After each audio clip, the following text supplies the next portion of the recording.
नमस्कार मित्रांनो, तुमचं आपल्या व्हिडिओमध्ये पुन्हा एकदा स्वागत आहे. मी आज जाणार होते पुणे बुक फेस्टिवलमध्ये. हो, व्हिडिओ तसा जुनाच आहे, पण मी आता पोस्ट करत आहे.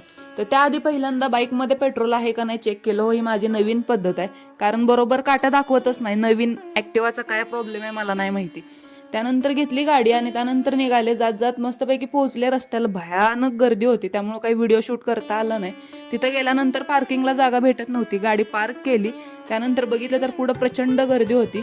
आतमध्ये एंट्री करताच खूप छान लाइटिंग, वेगवेगळे स्टॅच्यूज त्यांनी तिथे लावलेले होते. त्यानंतर बघितलं पुढे जाऊन, मित्राला फोन वगैरे केला, पण फोन काय लागत नव्हता. म्हणलं आपण आनंद लुटूया. फर्ग्युसन कॉलेजमध्ये जाण्याची तशी माझी पहिलीच वेळ होती. तिथं गेल्यानंतर खूप छान छान काही काही ऍक्टिव्हिटीज होत्या, त्या मला बघायच्याच होत्या. तिथे मस्तपैकी पुस्तकं झाडाला लटकवलेली होती. ही त्यांची थीम होती. याच्या मागचं मिनिंग मला तरी नाही समजलेलं. असो, एवढ्या मोठ्या गर्दीमध्ये मित्राला शोधणं माझ्यासाठी टास्कच होता, पण कसा बसा तो मला सापडलाच. त्यानंतर आम्ही गाण्याचे इव्हेंट्स वगैरे एन्जॉय केले. खूप छान छान होतं. काही गाणे तर कळत पण नव्हते, डोक्यावरून जात होते. मग त्यानंतर म्हटलं चला बुक फेस्टिवल आहे तर फिरून घेऊया, कोणकोणत्या बुक्स वगैरे आहेत किंवा सिस्टीम काय आहे. त्यानंतर इथं सर्वात छान भावलं म्हणजे श्रीमान योगी. आणि त्यानंतर थोडेसे फोटोज वगैरे क्लिक केले आणि आम्ही गाणे एन्जॉय केले. तुम्ही पण एन्जॉय करा.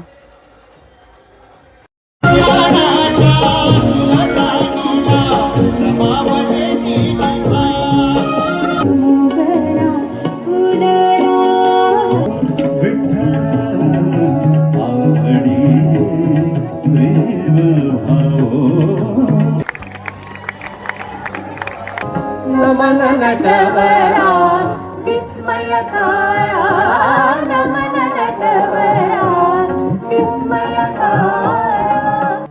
सर्व इव्हेंट बघितल्यानंतर घराकडे निघालो. जाता जाता म्हटलं काहीतरी खाऊन घेऊया. मग तिथं एसपीडीपी वगैरे खाल्ला, आम्ही छान एन्जॉय केला आणि त्यानंतर मग निघालो. मी घरी जात असताना मित्राला अर्ध्या वाटेमध्ये सोडलं. तिथून निरोप घेण्याची वेळ आली होती. त्यानंतर तो त्याच्या घरी गेला आणि मी माझ्या घराकडे जाण्यासाठी निघालो.